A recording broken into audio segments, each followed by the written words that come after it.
गुरु वशिष्ठ जी महाराज भगवान राम पूजू ज्ञानामृत का मंगलमय प्रसाद सेवन करा चुके हैं।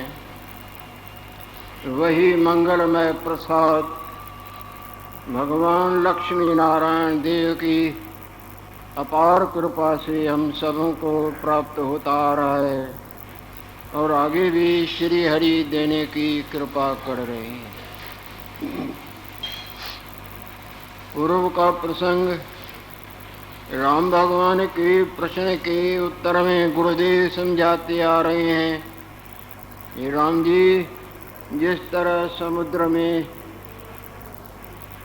कई एक जैसे बुदबुदे होते हैं, कई एक दूसरे से थोड़े मिलते जुलते और कई बिल्कुल विलक्षण होते हैं, इसी तरह संसार की ये लीला समझो।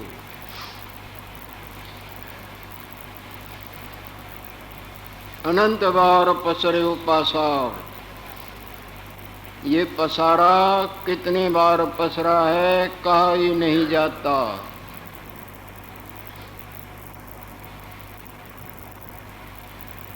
जैसे ब्रह्म अनादि है, इसी तरह माया भी अनादि है।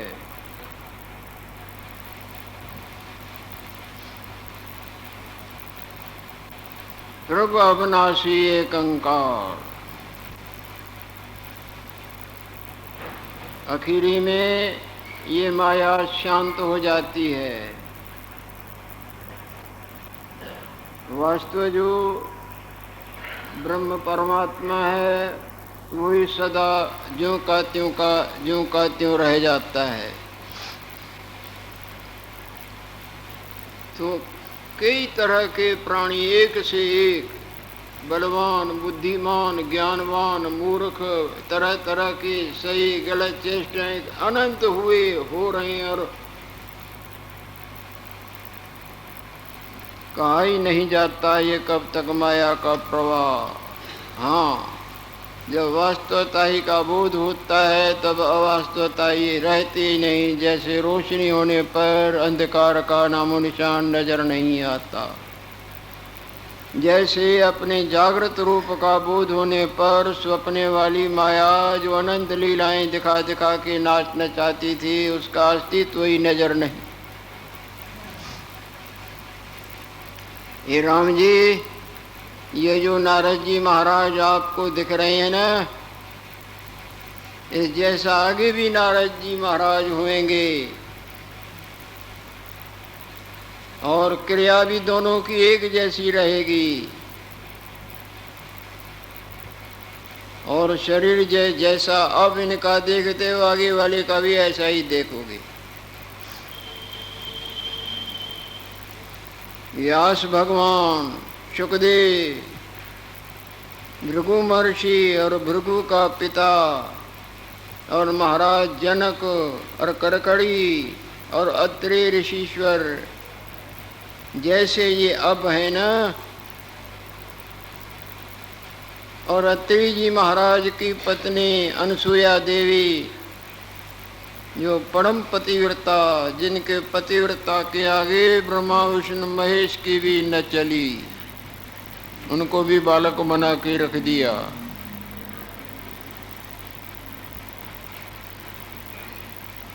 जैसी ये अब है,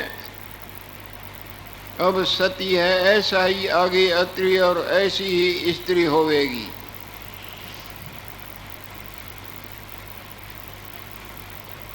इनते आदि लेकर बहुत होवेंगे, इनसे आगे फिर और होंगे, कहा नहीं जाता। जैसे समुद्र के बुदबुदों का कहा जाता है, जैसे आज संसार में मूर्तियां देख रही हैं प्राणियों की, प्राणी केवल मनुष्य नहीं, जल के जीव देखो, थल के देखो, नभ के देखो, आगे इस तरह के अनंत होएंगे और मिटेंगे मिटेंगे, कहा ही नहीं।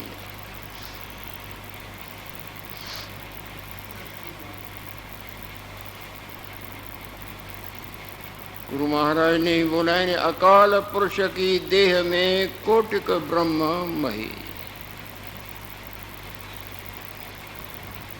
जिसको काल सपने में छू भी नहीं सकता, उसमें अनंत बार ये पसारा, जिसमें देवी देवता मानव दानव दानव मानव इत्यादि इत्यादि की माया की लीलाएं। समुद्र में कितने दफा लहरें झाग चक्र और बुदबुदे उठे, कैसे कहा नहीं। इनते आदि और भी लेकर बहुत होवेंगे। जैसे समुद्र के तरंग एक जैसे भी होते हैं और घटपट भी होते हैं, हे राम जी, इसी तरह यह संसार ब्रह्मा ते आदि लेकर पाताल पर्यंत, चींटी पर्यंत सब मन का रचा हुआ है।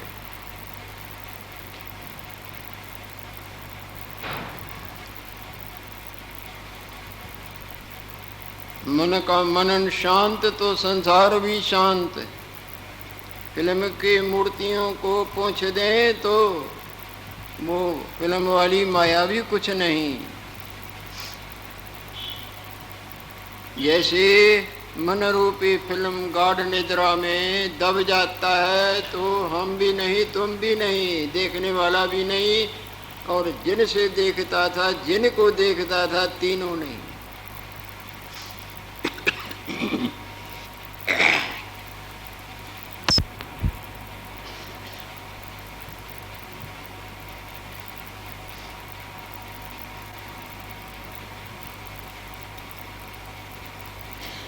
सब मन का रचा हुआ है, सो सब मिथ्या है।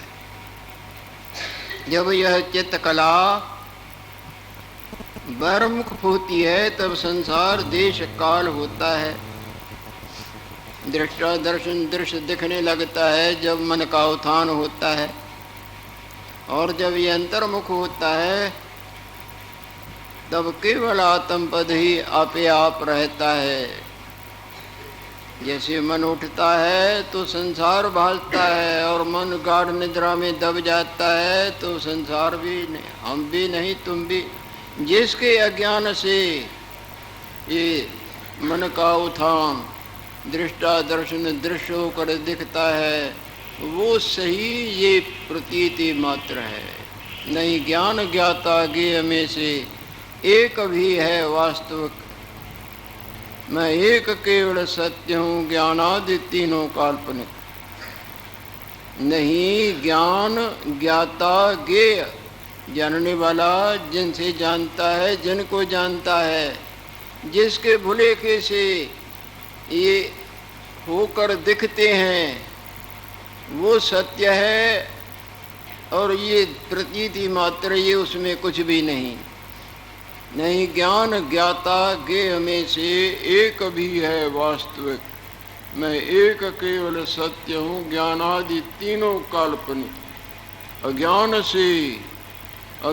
से जिस माह भाषे ज्ञान ज्ञाता ज्ञेय है, जिसके भुलेखे से जानने वाला, जिनसे जानता है, जिनको जानता है, होकर भासते हैं।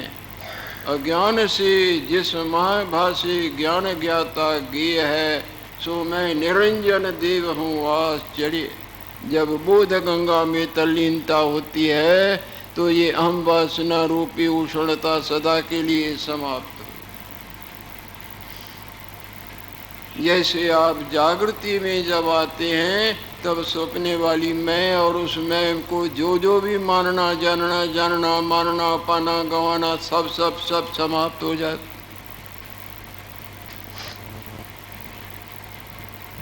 जब अंतर्मुख होती है तब आत्म पद होता है, और जब लग बहिर्मुख होती है तब लग दुख को पाता है। अपने स्वरूप के भुलेखे से कई प्रकार के दुखों के कांटों के झार में ये उलझ उलझ के मरता है। जब इसको अपने स्वरूप का बोध होता है तो न कांटे और न उसमें उलझना। अपना स्वरूप आनंद रूप है, वास्तव सबों का रूप ब्रह्म है। जैसे वास्तव स्वप्ने वाले सबों का रूप फकत जागृत है न। इसी तरह वास्तव सब लहरें झाग चक्र बुदबुदों का रूप फगत पानी है न। अपना स्वरूप आनंद रूप है, आनंदो ही ब्रह्म। ईश्वर आनंद स्वरूप है और वो ईश्वर तुम्हारा वास्तव अपना आप है। परमेश्वर से भूलिया और व्यापन सभी रोग।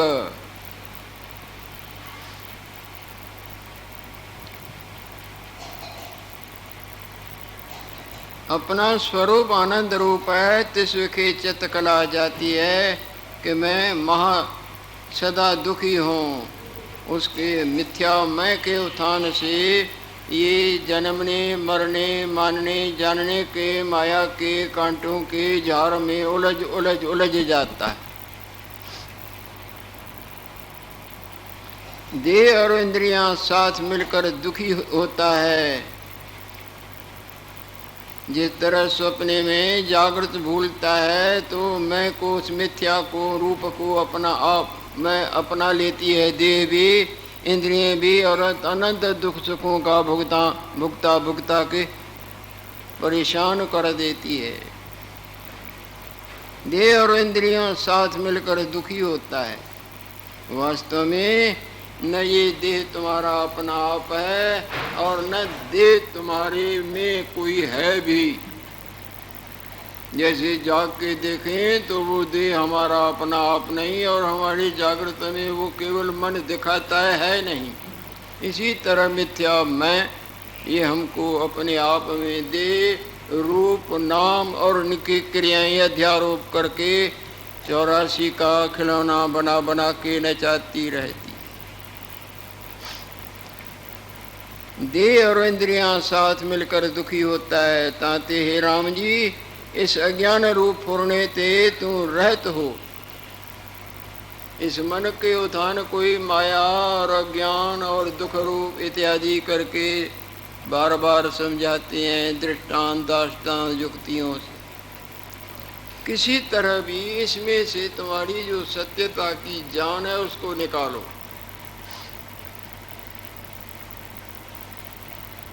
लगे तो सारा संसार त्रिलोक इसी काम में है, परंतु उल्टा रास्ता पकड़ने से निकलने के बजाय उलझ जाते हैं। आए तो सब सुखी होने के लिए हैं, जल के जीव, थल के जीव और नभ के जीव। और जितनी भी क्रियाएं गलत अथवा सही करते हैं, धर्म परायणता की चाहे अधर्म परायणता चाहे निठल्ली चाहे कैसी भी करते सुखी होने के लिए हैं, परंतु गलत रास्ता पकड़ने से ये ऐसे उलझ जाते हैं जैसे दलदल में फंसा जोर छूटने के लिए निकलने के लिए देता है पर उस जोर से उल्टा फंसता जाता है। जोर न युक्ति छूटे संसारा, समझदारी बुद्धिमता से ही छूटना होगा। निकलने के लिए सही रास्ता अपनाना होगा। सही रास्ता ये परमार्थ है जिसको सत्य का संग कहा जाता है। उसमें भी कई तो सत्य के संग रोल्ड गोल्ड भी सोने की तरह चमकता है, पूर्व काल का और उत्तर काल का। और यथार्थ सोना कई ब्रह्म विद्या का आदर से श्रवण मनन और निधिध्यासन करना, जिसको यथार्थ सत्संग कहा जाता है। वही प्रसाद भगवान कृष्णचंद्र ने रोते हुए अर्जुन को दिया था और गुरु अष्टावक्र महाराज ने राजा जनक को जन कल्याण के लिए दिया था और गुरु वशिष्ठ भगवान ने राम भगवान को संसार के हित के लिए ये वितरण किया था।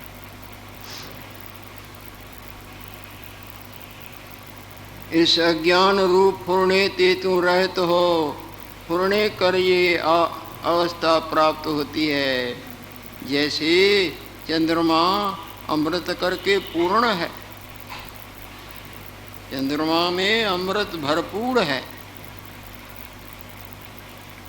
परंतु अपनी गलत दृष्टि से, ये हमारी बुद्धिमता की नहीं, चाम के दृष्टि से उसमें हमको कलंक नजर आता है।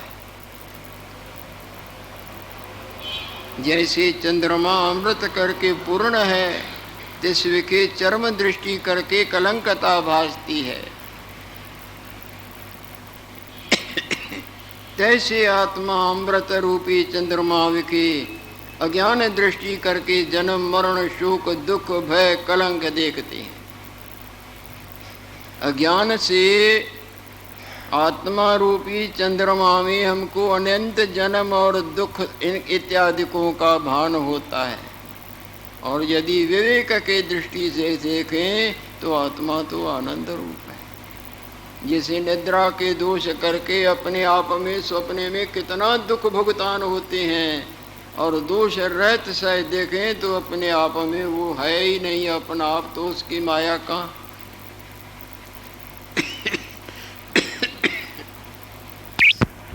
महा आश्चर्य रूप माया है। हे राम जी, जैसे चंद्रमा एक है और नेत्र दोष करके बहुत भासते हैं, रात को उंगली आंख पर रख के बच्चे देखते हैं, और कोई और भी देखे उंगली आंख पर रख के यूं करके देखेगा तो कितने भासने लगते हैं, है तो एक ना। जैसे चंद्रमा एक है, नेत्र दोष करके बहुत भासते हैं, तैसे एक अद्वैत आत्मा विखे विश्व नाना तो अज्ञान कर भासता है तो पानी, पर ना समझी करके अनंत बुदबुदे लहरें झाग चक्र भासती हैं।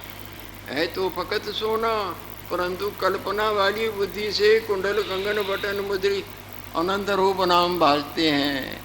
है तो एक ब्रह्म परमात्मा, पर है तो आपका जागृत ही जागृत, परंतु स्वप्ने वाली निद्रा के दृष्टि से क्या क्या भिन्न भिन्नता नहीं भासती। जैसे चंद्रमा एक है, नेत्र दोष करके बहुत भासते हैं, तैसे एक अद्वैत आत्मा विखे विश्व नानात्व अज्ञान कर भान होता है। यही तो माया है जो है नहीं और दिखती है। वास्तव में तुम एक रूप आत्मा हो, ये भिन्न रूप नाम और भिन्न भिन्न हम और तुम, ये तुमको अपने आत्म रूप के भुलेखे से न होते हुए झूठे होते भी सत्य की तरह भासता है। ये राम जी, तू एक रूप आत्मा है, तिस्व के फुरने ते ये विश्व तुमको दिखती है। जैसे हो तो तुम जागृत के एक फुरने से कितने हो जाते हो, आप भी हो जाते हो और भी हो जाते हैं। तू एक रूप आत्मा है, तिस्व के फुरने ते विश्व कल्पी है, ताते फुरने ते रहत हो। जागो, जागने पर फुरना नहीं, न जागे तो वो मिथ्या फुरना मैं का रूप धारण करके और तू तेरा भला सब दिखाता है। आत्म जब अपने आप का ज्ञान होगा, जागोगे अपने आप में, ये आपकी मैं न निकलेगी। जब मैं न निकलेगी तो मैं जड़ ही नहीं तो वृक्ष कहाँ से आएगा। ताते फुरने ते रहत हो, फुरने ते रहत हुए बिना आत्मा का दर्शन नहीं होता। जब तक सपने का फुरना खत्म नहीं होता तब तक जागृत का किसी को दर्शन हुआ हुए तो बताओ। और जब जागृत का दर्शन होता है तो दूसरा होता ही नहीं, केवल जागृत आप ही आप है। वहाँ दम भरने की जगह है क्या? हमने देखा जब हम दिखाते हैं। जब दूसरा उसमें है ही नहीं तो ये तो झूठा दम भरना है ना कि हमने इतनों को दिखाया और हम देखते हैं।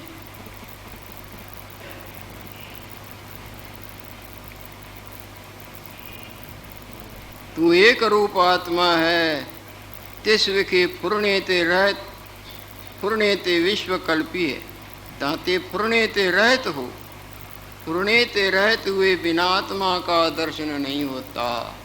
आत्मा अपने आप को ही देखता है, आत्मा में दूसरा है नहीं।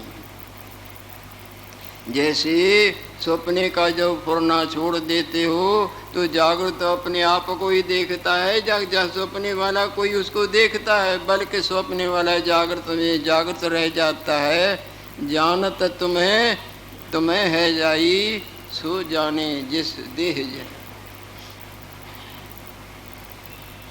जब कोई परमात्मा को प्राप्त करता है तो उसमें उसका अपना आप ऐसे विलीन हो जाता है, जैसे सपने वाला जब जागृत को देखता है तो जागृत ही रहता है।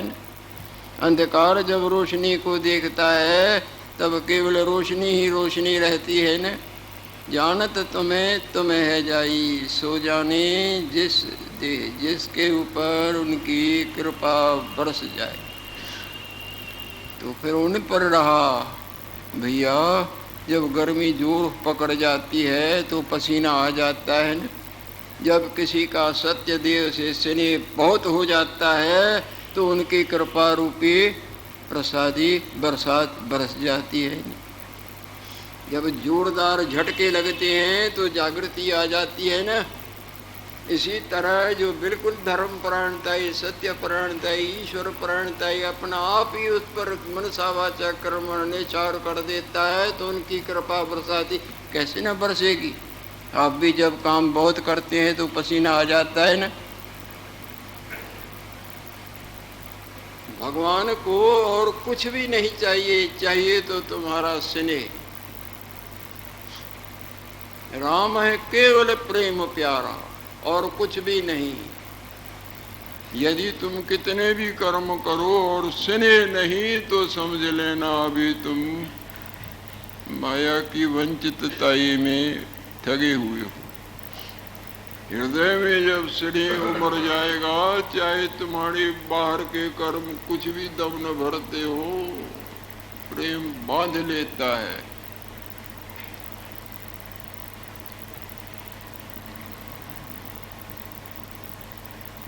पुरने ते रहते हुए बिना आत्मा का दर्शन नहीं होता है। जिस तरह और दृष्टांत देते हैं, जैसे सूर्य उदय भी हुए भी, भगवान सूर्य नारायण उदय भी हो जाएं, पर बदलों की वजह से जब बदल होते हैं तो सूर्य नारायण का दर्शन नहीं होता ना। हालांकि उदय है, उदय भी अस्त की तरह। जब जोरदार घनघोर घटा छा जाती है तो बदल ही बदल सूर्य नारायण मानो नजर ही नहीं आते। इसी तरह जैसे सूर्य उदय भी हुए भी बादल के होते शुद्ध नहीं भासता, तैसे पुण्य रूपी बादल ते दूर हुए आत्मा रूपी सूर्य शुद्ध भासता। अगर पुण्य चल रहे हैं तो समझ लेना तुमको ये आत्मा रूपी सूर्य का दर्शन नहीं होगा। ऐसे तो समझेंगे कोई शक्ति है जो इस जड़ को चैतन्य कर रही है, इस मलिन ढांचे को सुंदर करके मोहित करती है, कोई तो चैतन्य शक्ति है, परंतु साफ नहीं दिखता।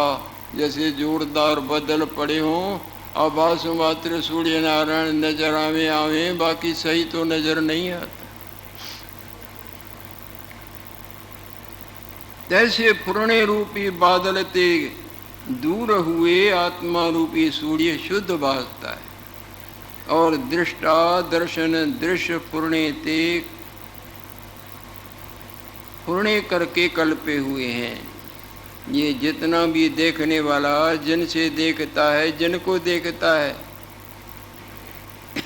सपने का देखने वाला सपना देखता है ना, वो देखने वाला जिन जिन से देखता है, जिन नेत्रों से, जिन कानों से, जिन और इंद्रियों से वहाँ के प्राणी और पदार्थों को देखता है, और जिन जिन चीज़ों को देखता है, आदमियों को, जानवरों को, वो तीनों ही फुरने की माया है।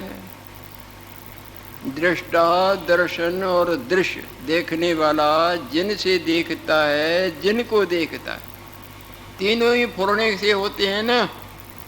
और आत्मा जो है वो फुरने से रहता है।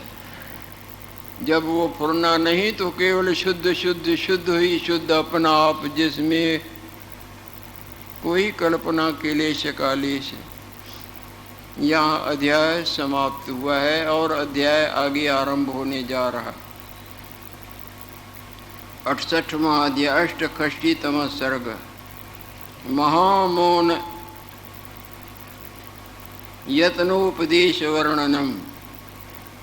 इस अध्याय में गुरुदेव राम भगवान को महामौन धारण करने का उपदेश कर रहे हैं।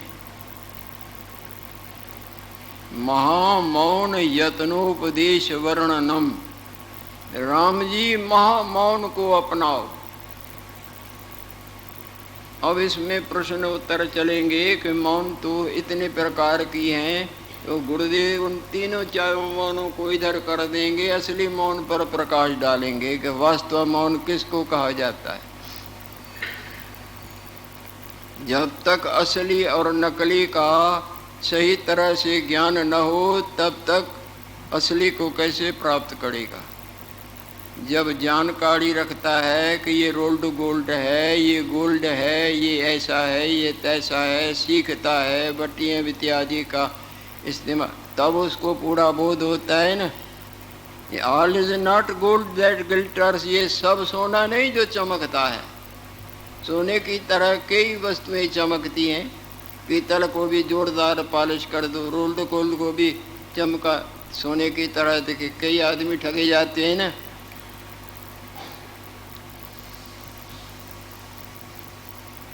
तो वास्तव मौन के ऊपर गुरुदेव प्रकाश डालेंगे और कहेंगे कि तुम इस तरह वास्तव मौन को अपनाओ। महामौन यत्नोपदेश वर्णनम। उसके लिए क्या पुरुषार्थ करना चाहिए वो भी समझाएंगे इस अध्याय में। वशिष्ठ वाच। गुरुदेव बोल रहे हैं, हे राम जी, सचपच में इस सारे ब्रह्मांड का सार तो एक आत्मा है। जैसे स्वप्ने वाले पशु पंखी जड़ चैतन्य नगर प्राणी पदार्थ, उनका सार तो फकत जागृत है ना। समुद्र में बड़ी बड़ी लहरें, झाग चक्र बुदबुदे इत्यादि अनंत प्रकार की माया, उनमें फकत सार यदि देखा जाए तो पानी है ना।